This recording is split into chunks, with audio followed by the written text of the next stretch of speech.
Hello students, how are you? Hope you guys are fine. Today we are start with the chapter 4 and the headline of this chapter is the Southern Plateau means दक्षिणी पठार। इस chapter में हम लोग दक्षिणी पठार के बारे में जानेंगे। So let's start. Our country consists of a large plateau located to the south of the northern fertile plains known as the Southern Plateau। हमारे देश की जो नॉर्थन फर्टाइल प्लेन यानी जो उत्तरी उपजाऊ मैदान है उसका जो उसके साउथ में यानी उसके दक्षिण में एक बहुत बड़ा पठार है जिसे हम लोग किस नाम से जानते हैं, द साउथर्न प्लेटू यानी दक्षिणी पठार के नाम से जानेंगे, जो कहाँ है, नॉर्थन फर्टाइल प्लेन के साउथ में यानी उत्तरी उपजाऊ मैदान के दक्षिणी भाग में। अब आगे पढ़ेंगे हम लोग। A plateau is an area of flat land that is higher than the land around it।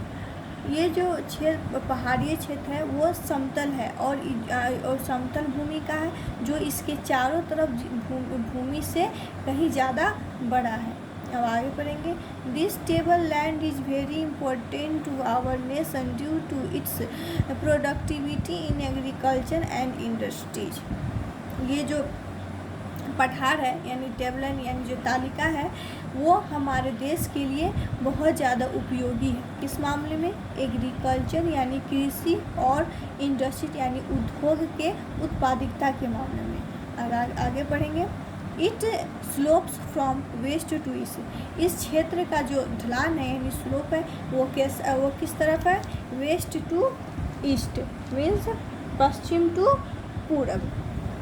अब आगे पढ़ेंगे लोकेशन। आगे लोकेशन के बारे में जानेंगे। The southern plateau includes 3 plateau region. जो दक्षिणी पठार है उसमें 3 और पठारीय क्षेत्र सम्मिलित है यानी उसमें इंक्लूड है, जिसके नाम है the Malwa, the Chota Nagpur and the Deccan. ये तीनों प्लेट्यू रीजन है जो किसमें इंक्लूड है, जो किसमें सम्मिलित है, द साउथर्न प्लेट्यू यानी दक्षिणी पठार में सम्मिलित है। अब आगे पढ़ेंगे। The Malwa plateau is in the north west part of the southern plateau and lies between the Vindhya and the Aravalli hills. जो मालवा प्लेट्यू है वो हमारे साउथर्न प्लेटू यानी दक्षिणी पठार का कौन सा पार्ट है, कौन सा हिस्सा है, नॉर्थ टू वेस्ट, उत्तर टू पूर्वी हिस्सा है, और जो कहाँ स्थित है, विंध्या और अरावली हिल्स यानी विंध्या और अरावली हिल्स के बीच में स्थित है। अब आगे पढ़ेंगे। The Chota Nagpur plateau lies in the north east of the plateau region extending till the Rajmahal hills.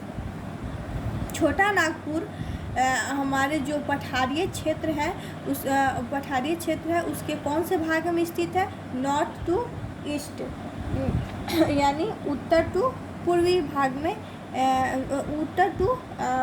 भाग में स्थित है, और कहाँ तक फैला हुआ है, राजमहल हिल तक।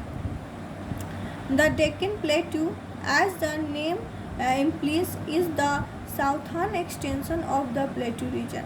द डेक्कन प्लेटू जो नाम से ही स्पष्ट है वो हमारे पठारीय क्षेत्र में कहाँ फैला हुआ है, साउथर्न भाग में फैला है यानी दक्षिणी भाग में इसका फैलाव है। यहाँ आप लोग देख सकते हैं द साउथर्न प्लेटू, ये आप लोग को मैप में दिख रहा होगा। साउथर्न प्लेटू आप लोग मैप में देख सकते हैं। अब now turn the page.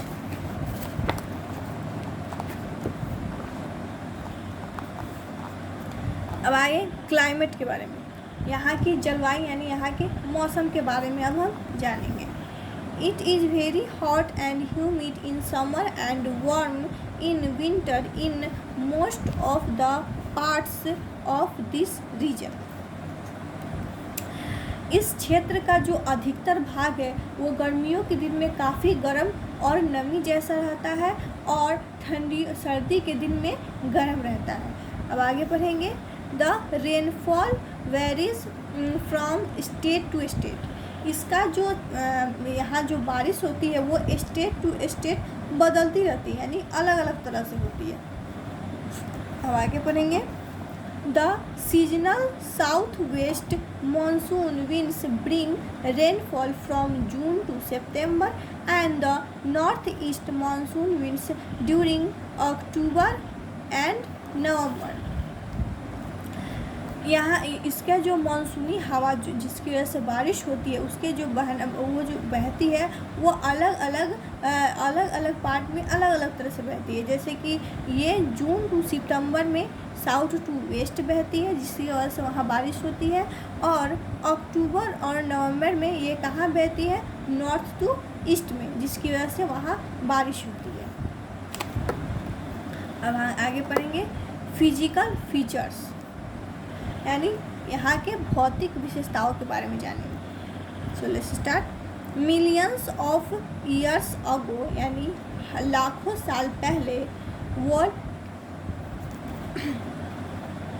volcanoes erupted in the north-western part of the India peninsula and emitted hot liquid called lava।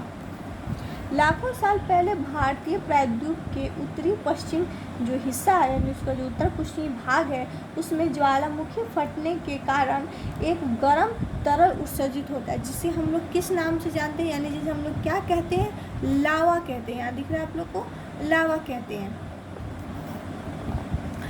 As a result of continuous volcanic activities for thousands of years the lava turned into thick layers, यानी हजारों साल मतलब हजारों साल बार बार परमाणु गतिविधियाँ होने के कारण जो लेयर्स है, यानी जो परत है, जो लावा है वो किस में बदल जाती है, थिक लेयर में, यानी मोटे परत में बदल जाती है। जो यहाँ दिया हुआ है आप लोग को, वोल्केनिक एक्टिविटीज यानी परमाणु गतिविधि, यानी उस क्षेत्र में बार बार परमाणु गतिविधियाँ होने के कारण जो लावा है, यानी जो गर्म तरल उत्सर्जित हुआ था, जिसे हम लोग लावा के नाम से जानते हैं, वो एक मोटे परत के रूप में बदल जाती है। अब आगे पढ़ेंगे। These layers cooled down and formed vast stretches of highlands with a flat top called table land of और प्लेट्यू। कुछ समय बाद वो जो परत है ठंडी हो जाती है और एक विशाल पहाड़ी इलाके जो समतल जिसका शीर्ष समतल होता है उसका निर्माण कर दिया, यानी उसको बनाते हैं, जिसे हम लोग किस नाम से जानते हैं, प्लेट्यू के नाम से, यानी पठार के नाम से जानते हैं। आगे पढ़ेंगे।